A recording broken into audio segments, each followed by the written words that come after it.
Good morning to our viewers all across the world. Welcome to your Poetic Interlude on the Weekend Show. My name is Emeka Ozurumba, and today we're going to be discussing about democracy. The title of my piece is called The Papyrus of Ani. Here now, have we found that we are dead now, and we are living without going forth by day? Have we conversed on the right at which justice has been slain, anti-humanization of decimation, where the bludgeoning of a bruise is felt only by an ether, with regiments for blood drinking in a buffalo's horn, osmosis in criminology of limnology to prescribe belligerent diffusion into an evident vapor in societal collapse, infatuation with the gloated granary of backwardization. We live now in the absolution of all our fears, delation in the total subjugation of the mind. The alacrity of death soon festers us all. So I wonder when it is that you will make that change that you spoke of before you were elected. What has changed about the Nigerian society for the better? What has brought hope amidst this hopelessness and fetters? The agony of being a Nigerian seems to the government as a felony. Can we not express freely the mistrust we feel about our nation? Our country seems disinvented from the views of our founding fathers. And now, the nefarious tap begins to search for sap, injurious to us on the basis of the extremity of drought. Drought of a country blessed with abundant natural resources, yet her people still live in acute poverty and deprivation. Drought of the immune, parading himself, the prosecutor, making a dreg swollen for elephantiasis in poverty's range, while also it was blood that they watered to the plants to grow, to bloom, spread among the uneven of societal disclaim to liberty, with tarantulas and iguanodons also seem incomparable to the shrouded sun, dappled dark by agitations of injustice and false justice. And I beckoned for a more outlet subtlety, for gramercy, and you said, take my hand, let us walk on water. If this was primarily a dream, I would have walked on water. But here I am, drenched and waterlogged by the sweet tongues of promising politicians and their grandstanding anecdotes. In the realism of the realistic, we are further behind from where we came. We are baptismal soon with fire in a society that cannot accommodate peace and tolerance. The Nigeria of our dreams is not this that we ever envisaged, confiscated from the expressions of our freedoms of right.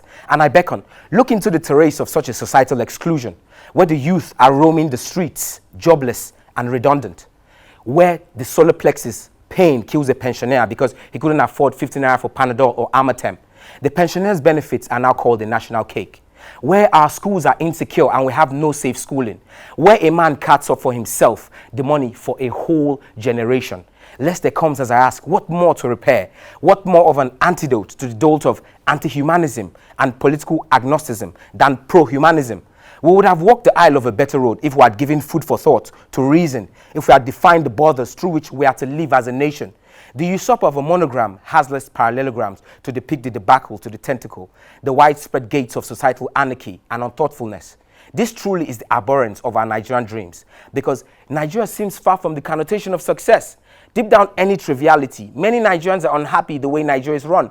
Nigeria is run only to autocratic tendencies and pure dictatorship. An octopus survives well in the ocean than an ordinary Nigerian. Fishes eat more in the rivers than Nigerian masses have to eat. And deep down, average Nigerian, how do you expect him to cope with such absurdity of living? This degeneracy of lifestyle by cockroach syndromes. While some people are celebrating democracy, we are mourning the obituary of democracy. I walked on the streets of my country and I saw some poor children eating cockroaches and sharing its thoraxes. And I asked myself, are they wrong? How have they erred to forage for their living? Why has the government and society exposed them to such perilous and harsh proponents? This day I saw this, I wept for my nation. I felt aggrieved that we cannot live in love, peace, honesty, and forced development, and modesty of judicature, sparsely for the reign of justice. This is far from the enumeration of truth to form credibility. Adversity comes to the threat of every nation, but as a people, we must surmount it. For as a nation, our future lies in our own hands. And as a people, we long for a nation far from the contingency of this inequality. Today's Democracy Day. I do hope you have enjoyed our piece, and I do hope our government brings to fore and bear the questions that Nigeria posed to them about our society. My beautiful audience, I hope you've enjoyed watching your Poetic Interlude. I just want to shout out to my beautiful producer, Sasu Binejan, and my lovely producer, Andy Madiki. It's been so fun today on The Weekend Show. Stay tuned. We have more coming up for you on The Weekend Show.